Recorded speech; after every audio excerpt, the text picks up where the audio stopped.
Temen-temen Credible and Vincent. Welcome back to the 15th episode of English Time.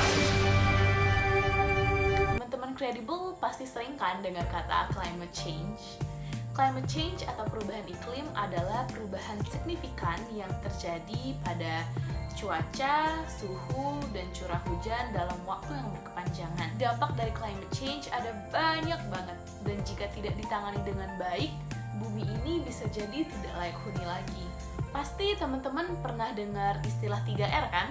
Reduce, reuse, recycle. Yuk kita bahas apa aja sih arti dari 3R ini. Yang pertama ada reduce.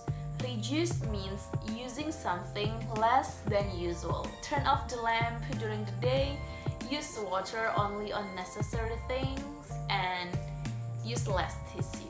Yang kedua ada reuse. Reuse means using something over and over again. Grab your plastic bag from home and use it the next time you shop. Yang ketiga ada recycle. Recycle means converting a waste into something useful. Save some plastic bottles after you drink and turn them into beautiful flower pots. Eits, ternyata masih ada 2R yang perlu teman-teman Credible tahu loh. Ada refuse and replace. Refuse means rejecting something from someone. When you go shopping, refuse to take the plastic bag if you can handle the item in your hands.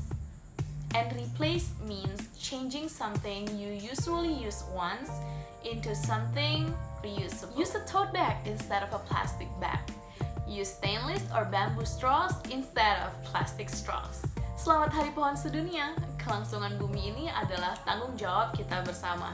Untuk merayakan Hari Pohon Sedunia tanggal 21 November ini, apa sih yang teman-teman Credible mau lakuin untuk menyelamatkan bumi kita? Komen di bawah ya. And if you have any questions, please also comment down below. We will be very glad to answer those questions. I'll see you guys on the next episode. Bye-bye!